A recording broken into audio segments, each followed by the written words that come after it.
leave out an estimated 600,000 without the second dose, and a lot of uncertainty as to when they will get the second dose is rife in the air. The story here on the top header of the front page is the search for killers as detectives trace the girl's last moment and question a person of interest. I will be sure to look at that particular story following the death of this young girl who was found, her body dumped in a sack. Coming to the main story here on the front page of the Daily Nation, or rather one of the main stories here on the front page. The ruling, Uhuru revisits BBI. Now, court declared the process null and void and ruled that President Kenyatta had failed to uphold constitutional principles. On the other hand, when it comes to the fight back, in front of the audience who were captivated at the stadium yesterday, thousands were following this particular celebrations as we were marking the Madaraka Day, and President Kenyatta did hit back at the judiciary for stopping the law review. And quoted here, he said, from the nullification of the presidential elections back in 2017 to an attempt to stop the will of the people as expressed through the BBI, the judiciary, yes, has tested our constitutional limits. Okay? That story has been covered in great detail on page 4 of this particular daily. We will be looking at it in a bit. And finally, the highlights of yesterday's Madaraka Day celebrations at the Jomo Kenyatta International Stadium in Kisumu. They have highlighted, key areas that caught people's attention was from the president's speech to Ruto on the rule of law, Raila's glory, and of course the music and funfair that was there as a source of entertainment. Looking at the People Daily, just one story on the front page. Uhuru takes on judiciary over the BBI ruling, saying that we need to let the people decide, as he went on to accuse the independent institutions of stretching our democratic boundaries beyond limit, adding that Kenyans should be allowed to make a decision on the law amendment bid at the ballot, and it should not end at the courts. That is what the People Daily and the Daily Nation have for us on their front pages this morning. Ray. Now, picking off from where you left off there, just looking at those that are making headlines, Jane, is similarly, the take home from the president's speech during the Madaraka Day celebrations there. My priority remains growing the economy and transforming the lives of Kenyans, says President Kenyatta. He went into a detail to just give some of his achievements in words, citing the growth of the economy at the GDP that has grown to 10.3 trillion from 4.5 trillion under the administration of Mzee Kenyatta, Moi and Kibaki. Well, then 5.1 million title deeds have been issued in the last 7 years. The Lamu Port, the first deep sea port to be built in Kenya since the port of Mombasa in 1896. That's 125 years ago. He also pointed out the issue of the railway, revived the 566-kilometer railway, meter gauge railway. Then also there's the BBI, where Kenya lost close to 1 billion shillings every working hour in 123 days during the 2017 elections, and 30% of the national government budget in every 5 years due to toxic politics.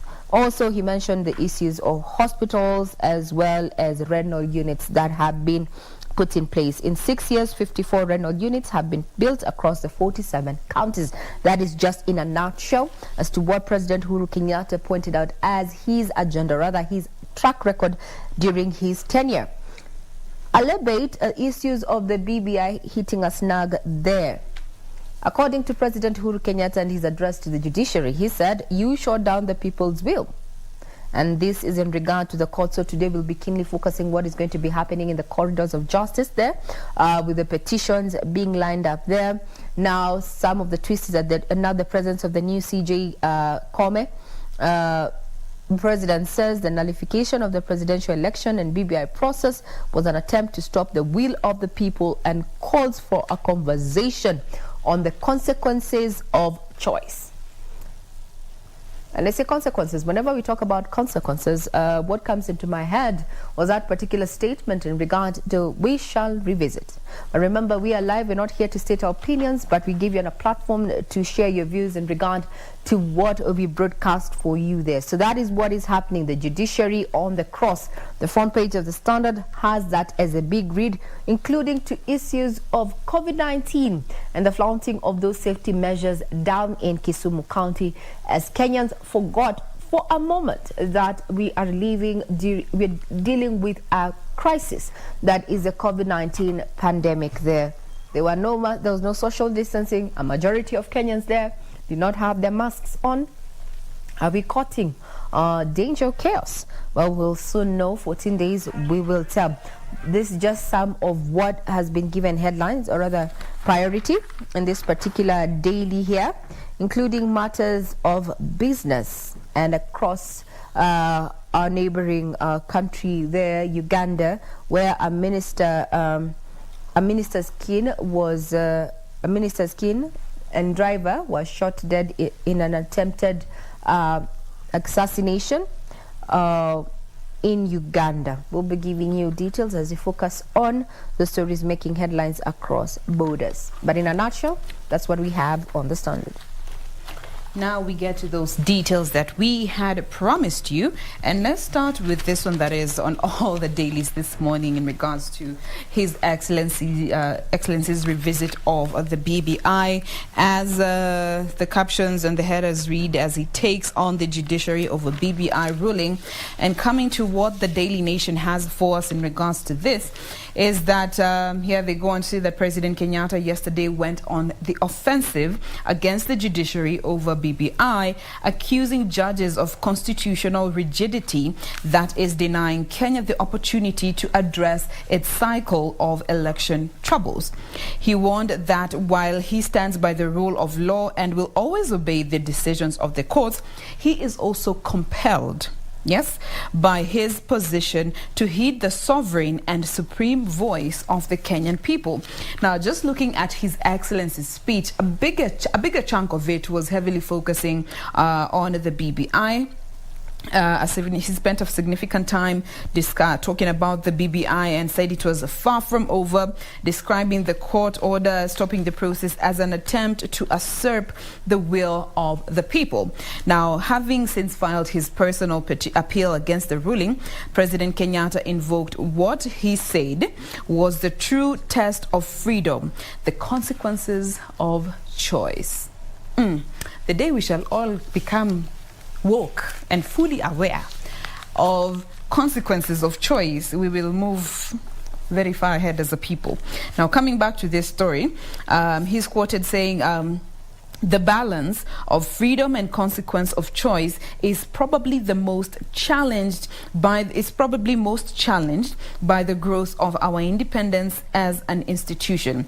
Their growth has stretched our democratic boundaries to the limit, but it has not cracked them. And if this, what we are seeing here in our country, was happening in any other African country, having this BBI process stopped by the courts and experiencing the political turns and twists that we have been experiencing, any other country in the search of perfection would have burst asunder. In essence, saying that we need to let the rule of law apply, and the courts are stretching their limits beyond what the Constitution allows when it comes to how they handle some of these cases. So we are yet to see how this is going to play out.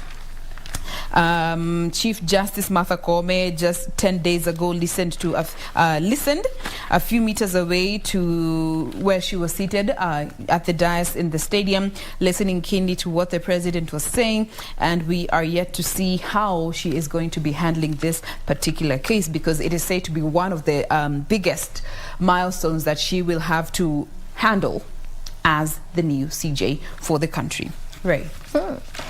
Now, to just give some views that have been posted by political analyst Danstan Omari, and I read quote unquote what he has said. He says, this is in regard to the president's speech.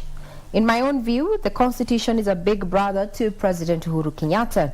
It is actually stopping him and his brother ODM leader Raila Odinga from doing what they want.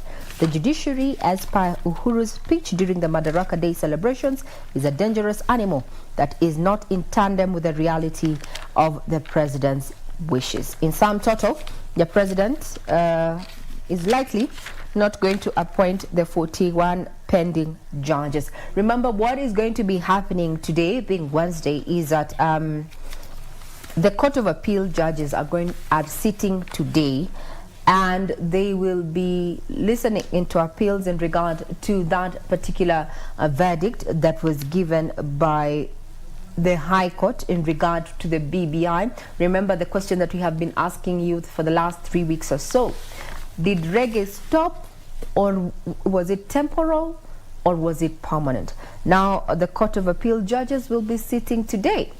And according to this particular analyst, they listened keenly into what the president was saying in regard to the judgments that have been made by the judiciary, pointing out the nullification of the 2017 presidential elections as well as the BBI, saying that they went against the will of the people. One of the dailies here says that the recent judgment overturned the people's will, diminished their power, and stifled efforts to fix ills that have bedeviled the country.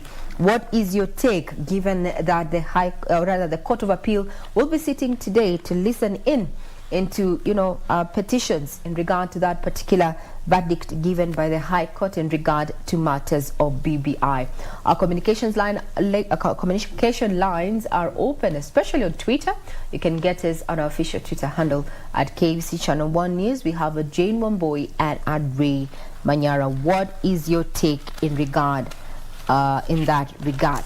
Now, pointing also into stories that have continued making headlines, now I want to shift focus from matters of politics. Jane, if you may. Yes, please. The issue, or rather the probe into the gruesome murder of one businessman there, going by the name Mohammed Bashir Mohamud, man of Somali American, or rather where he's Somali American, that's what they refer to him now. Apparently the FBI has backed off from the murder probe, and the question is why? Now, according to this particular piece, is that the FBI, that's the Federal Bureau of Investigations, will no longer take part in unearthing the killing of the Somali American Mohammed Bashir Mohamud. And this is according to police sources. The detectives at the heart of the case says the Bureau withdrew from the probe, saying it was purely a Kenyan issue. It is not clear why the FBI made that drastic decision. But now, according to Bashir's family lawyer, Charles Mado, who had initially confirmed that one FBI agent had been detailed to the probe, and given the trader was an American citizen there. Now, there have been efforts to ascertain as to why the FBI has pulled off, but there's no quite response there, and no one is giving the family, the details that they regard. Now, the family lawyers have written, or rather had written, to the Director of Public Prosecutions, that is Nudin Haji, to institute an independent inquest to run parallel to the police investigations. Now, remember, just to give you a recap, is that Bashir's body was discovered at the bank of Nyamidi River in Kerugoya, Kirinyaga, after he disappeared on May 13th. Now, the 36-year-old contractor went missing after he visited the Lavington-based Miale Entertainment Lounge for Eid celebrations. His black Range Rover seemed blocked by another car, was seen blocked, and shortly he left the establishment. Later, his car was found burnt to a shell in a thicket in Kibiko area, Ngong, Kajiado County. We'll be keeping tabs on that, and may his soul continue resting in peace, and may his perpetrators be found. May justice be served to him and also his family. Jane. Now, to just also pick up on another murder story, and this is the murder of 8-year-old Chantel. This story has been covered on both the Daily Nation and the People Daily. And then looking at the Daily Nation is that more detail has emerged as there was a witness who said a light-skinned woman left with Chantel holding her hand between 3 and 4 p.m. So it has now emerged that when Chantel was out playing with her friends, there seems to be a light-skinned woman who approached her and a few others and was inquiring as to whether there was a vacant house in that area. And she later on walked away holding Chantel's hand. And it wasn't until much later when Chantel's mom went out to look for her and could not find her. And later on that evening, she got a phone call from a woman whose voice she described as a gravely old woman's voice that called her more than 70 times demanding for money. So according to the statement that the girl's mother gave, is that her daughter said that she's going out to play with one of her friends called Sharon, but when she got there, she didn't find Sharon, so she went on to play with a few other people. And these kidnappers were demanding 300,000 Kenya shillings, which did not make sense because, as per the detectives, Chantel's parents are casual laborers at a different organization. Now, coming to the People Daily, it also has more details in regards to this story. And here, as per what the DCI has unearthed so far, is that this gang that kidnapped and later killed 8-year-old girl may have mistook her for a daughter of a police, indicating questions as to whether there was a deal that went sour due to the amount of money that they were asking for. And this is preliminary reports, investigations that have been done so far. So what they go on to say is that Chantel and Sharon, the girl that Chantel was hoping to go out and play with, they are about the same height, about the same size in terms of their body, have about the same complexion, and they had similar hairstyles. So, and their parents do not know each other. However, Sharon's parents are police officers. So you can read more of that there on the Daily Nation to understand these new intrigues that are coming up. Is it a question of a deal gone sour, or what really is happening in this particular case? We take a very quick breather. We'll be back to continue with what the papers have for us this morning. Stay with us.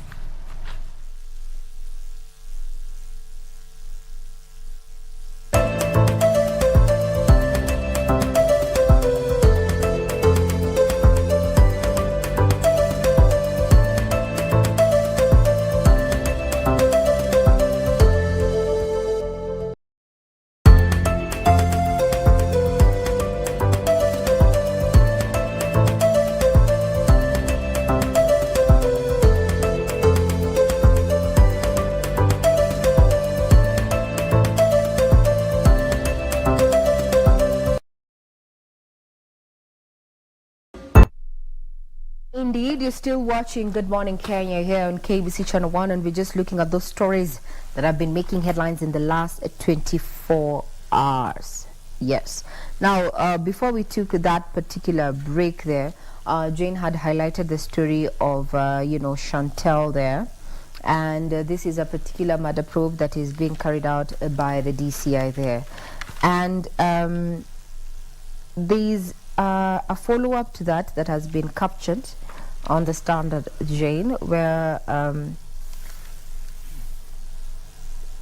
that incident in Kitengela, after that incident with Sharon, Chantel, and such, Kitengela residents have continued to express concern over rising insecurity in the town.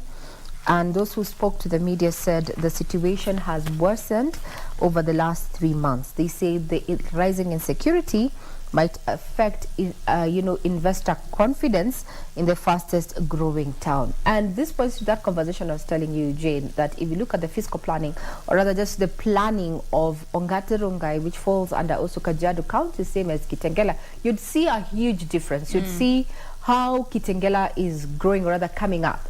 And them raising this particular concern in regard to insecurity affecting their business, I think they have. I mean, that's actually a real concern, because look at what we have seen with the growth of Kitengela, and also in terms of revenue collection and such. Kitengela and Ongata Rongai really fill the coffers of Kajiado County. So if this continues happening, then indeed it's going to affect even how business is done. you know, and this just comes barely in the wake of, you know, the disappearance of 4 men who were spotted at a joint in Kitengela, then found murdered and their bodies dumped way far from Kitengela.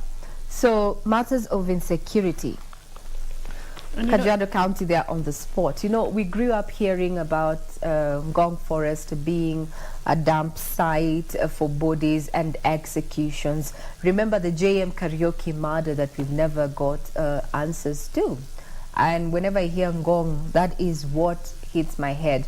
Then further still, we are also mourning our own colleague there, Betty Barasa, who was murdered in her home in Ngong area. So matters of insecurity, especially in Kajiado County, is quite worrying. And you know, just to bring it closer home, Ray, you know, just looking at this story about Chantal, how often do your kids just tell you, I'm going out to play? And you trust that they are safe because they are within the bounds of your estate or your building's perimeter walls. And then a stranger walks up to them, speaks with them, and walks away with your child. Goes back to the security of your home.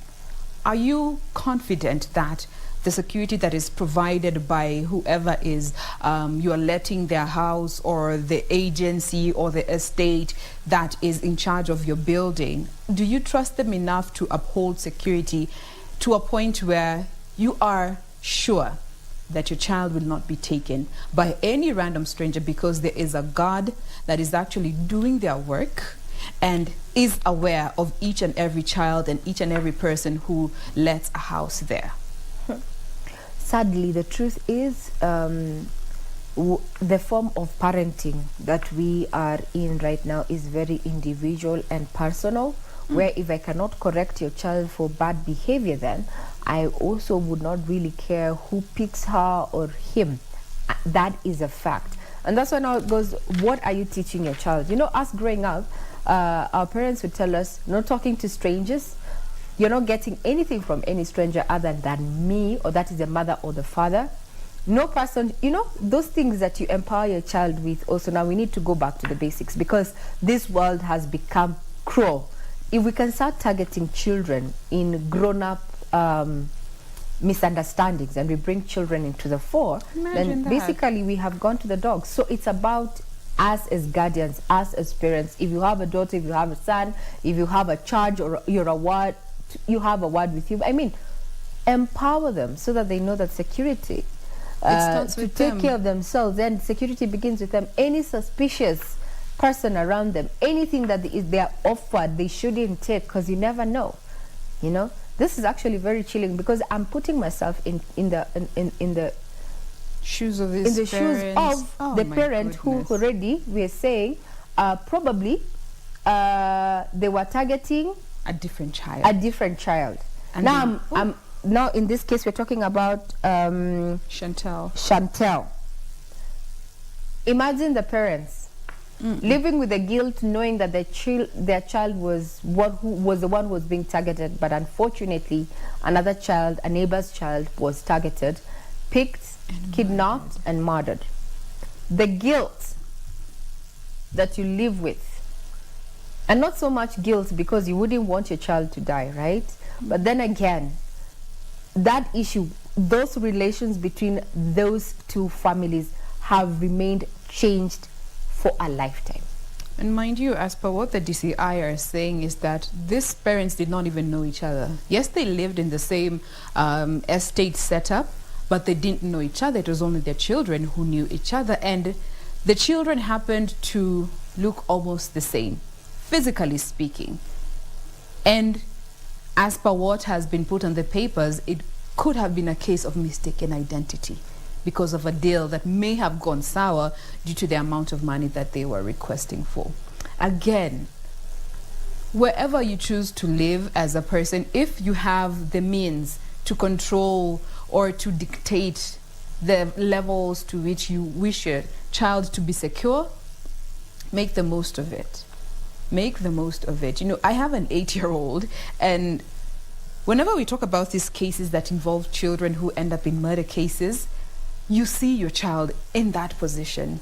And as a parent, it just sends shivers, you know. But let's hope that they do find the perpetrators in this particular case. As per the DCI, there is a person of interest. So let us wait and see how this will continue to unfold.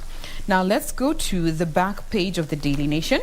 And this is in regards to the COVID-19 vaccination process. So 900,000 Kenyan people were vaccinated, at least the first dose. This particular group expected to get the second dose as of this week, flowing through to the next 4 weeks. The time frame, 8 weeks to 12 weeks, is what is recommended. But as per what the ministry says, and this is through the National Vaccine Task Force, the chairman, Dr. Willis Kwale, yesterday told the Daily Nation that the available doses will only cover those who received the initial jab and not all of them. There's only 172,000 doses that remain for the second vaccination, while another 130 are expected from the World Health Organization through COVAX program, roughly coming to 300,000 and something doses. That leaves another 600,000 people out of this particular second vaccination drive, and uncertainty is still rife as to when they're going to be getting their second doses. So the ministry is racing against time to acquire the drug, having extended the timeline for interdose administration from 8 weeks to 12. And right now they are just working to get as much vaccines as possibly can be gotten in the short amount of time, and at least to ensure that the first group of people get the full vaccination. So the shortage of doses has been, of course, occasioned by the ban in exports by India's Serum Institute, which is the world's biggest producer of the AstraZeneca vaccine. And we do not know how long this ban will be in play. So the COVAX scheme needs more than 20 billion doses by the end of this month to distribute to countries across the world. According to Dr. Kwale, he said that 30 million Johnson & Johnson vaccine doses the government has procured through the Africa Union, and the first batch of 10 million is expected in just over 2 months from yesterday. So we also have to wait and see. Though they have given a tentative date for receiving of the next batch, we have procured via the AU in August. It's now a question of wait and see, but so far, at least 300,000 people out of the 900,000 that got the first dose will be the only ones who will be getting the second dose, and of course, starting with the priority industry. Ray. Whoa, let's still keep up with matters of health. Now, the Ministry of Health is planning to roll out a massive immunization campaign in West Pokot and Garissa counties following a measles outbreak. So far, one person has succumbed to measles, and measles is a virus, by the way, it's a viral disease there. Now, according to a disease outbreak report by the ministry dated 29th of May, a total of 615 cases of measles have been reported, out of which 31 confirmed, are confirmed, and 1 death was reported. Now, of the confirmed cases, 8 are in Fafi sub-county, Garissa County, and 23 in West Pokot. The one death that was reported took place in Pokot North. We're in the 21st century and we're still dealing with measles there. This brings me to a question is, are you sanitizing? Are you social distancing? You know, when it comes to matters of COVID-19? Or have we forgotten that we are riding a pandemic there? There's also an outbreak of dengue fever that has also been reported in 6 counties, in 6 sub-counties in Mombasa. And a total of 424 cases have so far been reported, out of which 24 cases have been confirmed. Now, the cases have been confirmed in Changamwe, Jomvu, Kisauni, Likoni, Mvita, and Nyali sub-counties. So while we're still talking about matters of COVID-19, we have other diseases that we're still grappling with. Now, massive immunization campaign to be rolled out in West Pokot and Garissa to stem the spread of measles that has already claimed 1 life there. Hi, Regina. we're in the 21st century, yeah? And there's this online dating phenomenon that has recently taken shape. And coming to this particular piece, love-struck top agency boss swindled of 9 million by Ghanaian. Skiza hii.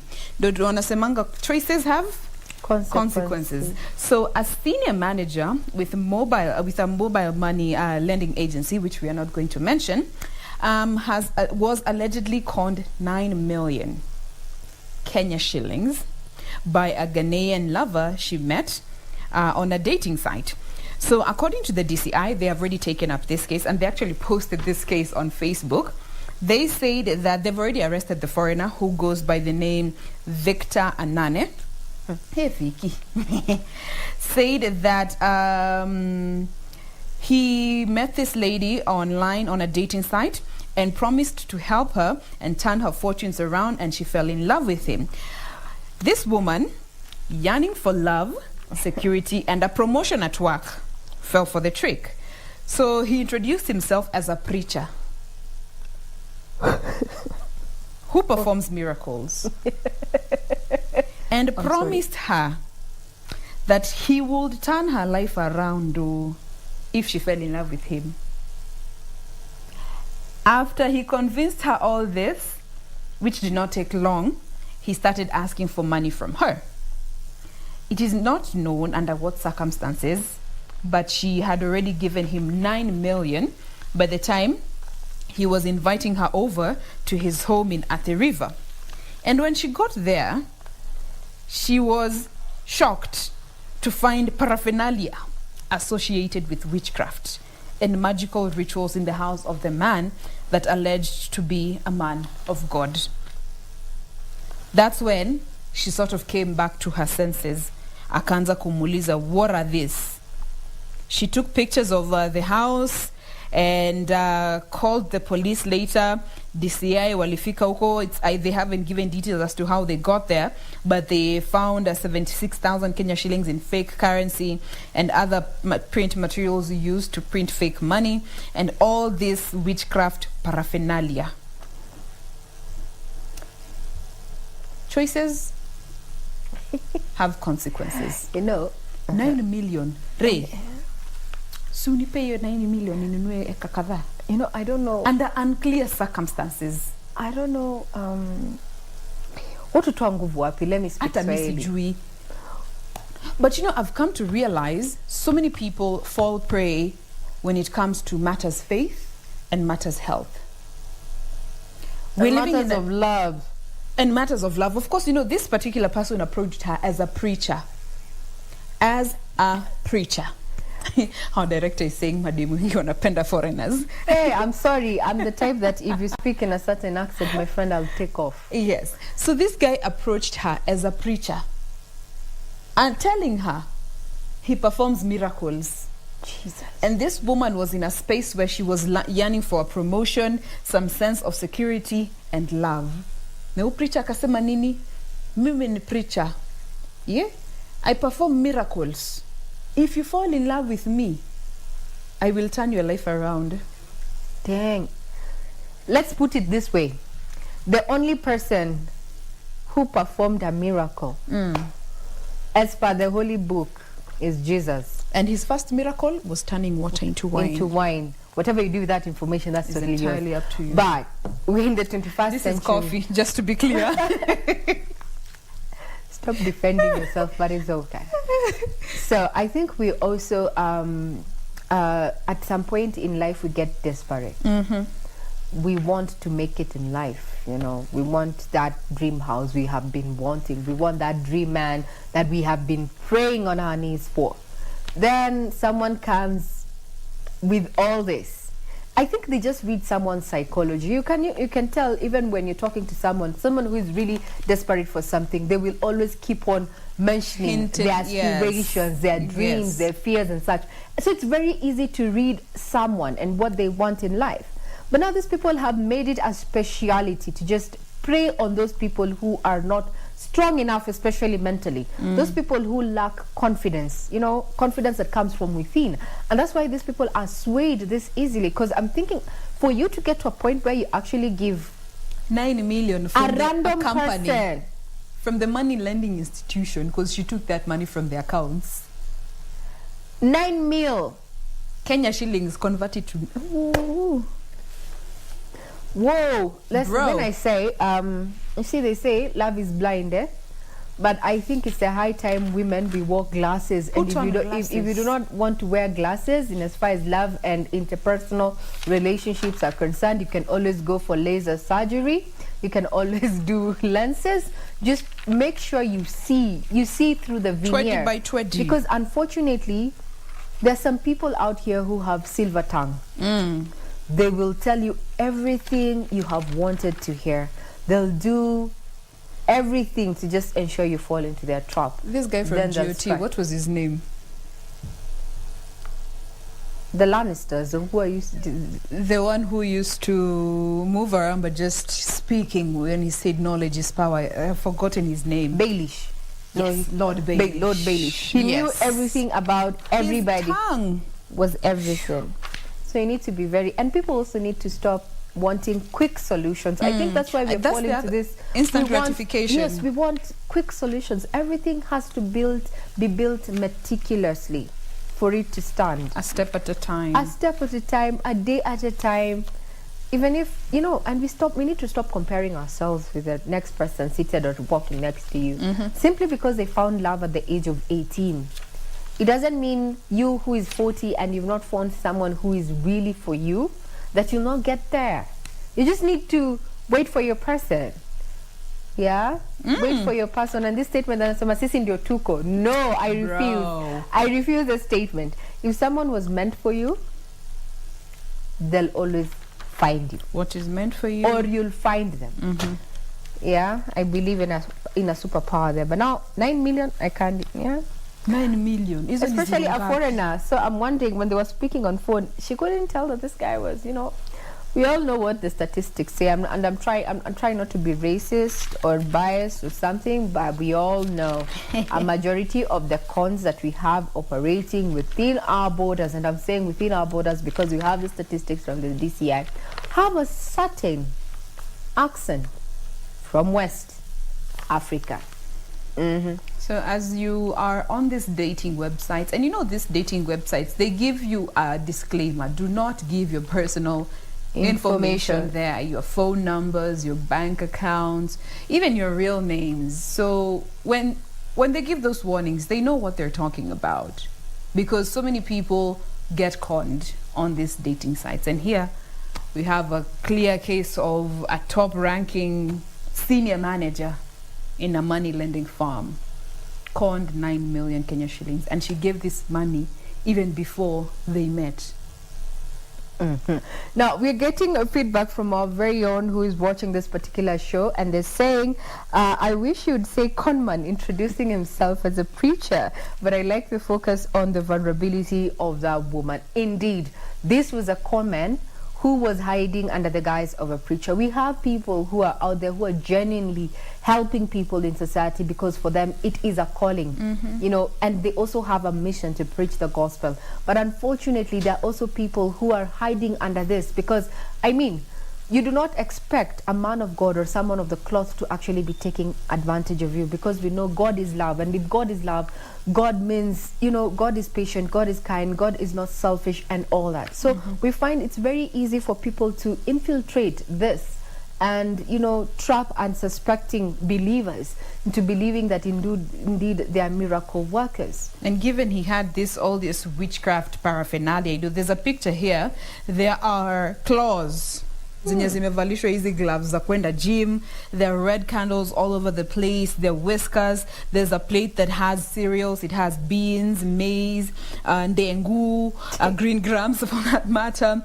There's a random scissors on the floor, a pair of scissors, matchboxes, dirt all over the place. Yani, a scene from a Nigerian movie. Witchcraft paraphernalia. Bro, I think he was just doing that to try and show this woman that my friend... maybe scare the woman. And this scared the woman back to her senses. Like, yo, whoa, ngoja. Hold up. I thought you said you was a man of God. What are these? Whoa, 9 million up in smoke. Okay. Just like that. I wonder what will happen to the company in which she withdrew the money from. Because there's that other aspect. It's a kuagori. Mm-hmm. Moving on to other stories, let us see what else is making headlines here on the Daily Nation. Let me, there was a particular story that I had seen here. No, it's on the People Daily, where KWS had to shoot down a hippo that went rogue and invaded residents in a village in Nyahururu town. And the people enjoyed Madaraka Day feat, where they got free meat. So Kenya Wild Services officers shot down the animal inside Ndorurumo High School, where it had invaded the institution's maize plantation. And this is it's an area where there's a lot of people, so it's quite populous, and it was a risk for most people. It strayed into the school compound, where other animals usually go to graze, and the school watchman is the one who alerted KWS officers, who arrived and killed the animal at 2 a.m. And residents soon gathered, and it was a feast. You know, one said that they were surprised to find it was a hippo that had been killed, and immediately started cutting pieces of meat from it using pangas, which had been carried from their homes. So people who got the news about the killing at dawn found only a skin, as their early risers are the ones who snapped the meat by 4 a.m. Happy Madaraka Day.